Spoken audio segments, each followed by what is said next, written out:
कहते हैं जीवन में हमेशा सीखते रहो और अपने अंदर की छोटी छोटी कमियों को सुधारने की कोशिश करते रहो, क्योंकि एक छोटा सा छेद पूरे जहाज को डुबा सकता है। तो आइए आज इस छोटी सी कहानी के माध्यम से इस बात को समझते हैं। एक बार गांव के दो दोस्तों ने शहर जाकर पैसे कमाने का निर्णय किया। शहर जाकर कुछ महीने में इधर उधर छोटा मोटा काम करके उन दोनों ने कुछ पैसे जमा किए और दोनों ने उन पैसों से अपना अपना व्यापार शुरू किया।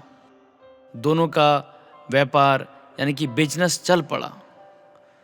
2 साल में ही दोनों ने अच्छी खासी तरक्की कर ली। बिजनेस को फलता फूलता देख पहले दोस्त ने सोचा कि अब तो मेरा काम चल पड़ा है, अब तो मैं तरक्की की सीढ़ियां चढ़ता चला जाऊंगा। लेकिन उसकी सोच से विपरीत बिजनेस में उतार चढ़ाव के कारण उसे उस साल अत्यधिक घाटा हुआ। अब तक आसमान में उड़ रहा हुआ व्यक्ति आखिरकार धरातल पर आ गिरा। वह उन कारणों को तलाशने लगा जिसकी वजह से उसका बिजनेस बाजार की मार नहीं सह पाया। सबसे पहले उसने अपने दोस्त के व्यवसाय की स्थिति का पता लगाया, जिसने उसके साथ ही व्यापार आरंभ किया था। वह यह जानकर हैरान रह गया कि इस उतार चढ़ाव और मंदी के दौर में भी उसका व्यवसाय मुनाफे में है। उसने तुरंत उसके पास जाकर इसका कारण जानने का निर्णय लिया। अगले ही दिन वह अपने दोस्त के पास पहुंचा। दोस्त ने उसका खूब आदर सत्कार किया और उसके आने का कारण पूछा। बोला, दोस्त, इस वर्ष मेरा व्यवसाय बहुत ही खराब चल रहा है और मेरा व्यवसाय बाजार की मार नहीं झेल पाया, बहुत घाटा झेलना पड़ा। तुम भी तो इसी व्यवसाय में हो, तुमने ऐसा क्या किया कि इस उतार चढ़ाव के दौर में भी तुमने मुनाफा कमाया? यह बात सुनकर उसका दोस्त बोला, भाई मैं तो बस सीखता जा रहा हूँ, अपनी गलती से भी और साथ ही दूसरों की गलतियों से भी।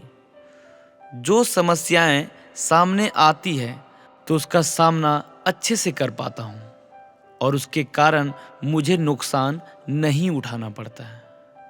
बस यह सीखने की प्रवृत्ति ही है जो मुझे जीवन में आगे बढ़ाती जा रही है। दोस्त की बात सुनकर दोस्त को अपनी भूल का एहसास हुआ। सफलता के मद में वो अति आत्मविश्वास से भर उठा था और सीखना छोड़ दिया था। वह यह प्रण कर वापस लौटा कि कभी सीखना नहीं छोड़ेगा। उसके बाद उसने कभी पीछे मुड़कर नहीं देखा और तरक्की की सीढ़ियां चढ़ता चला गया। तो दोस्तों, इस कहानी से हमें क्या सीख मिलती है? जीवन में कामयाब होना है तो इसे पाठशाला मान हर पल सीखते रहो। यहाँ नित नए परिवर्तन और नए विकास होते रहते हैं। यदि हम स्वयं को सर्वज्ञाता समझने की भूल करेंगे तो जीवन की दौड़ में पिछड़ जाएंगे, क्योंकि इस दौड़ में जीतता वही है जो लगातार दौड़ता रहता है।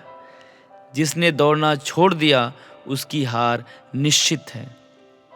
इसलिए सीखने की ललक खुद में बनाए रखें, फिर कोई बदलाव, कोई उतार चढ़ाव आपको आगे बढ़ने से नहीं रोक सकता। धन्यवाद। मैं अभी सूफी आता हूँ फिर एक नई कहानी को लेकर। कहानी अच्छी है, अगर ये कहानी आपको अच्छी लगी तो इसे अपने दोस्तों के साथ शेयर करें, ताकि वो भी अपने जीवन में इस अच्छे विचार के साथ अपनी ज़िंदगी में बदलाव ला सके।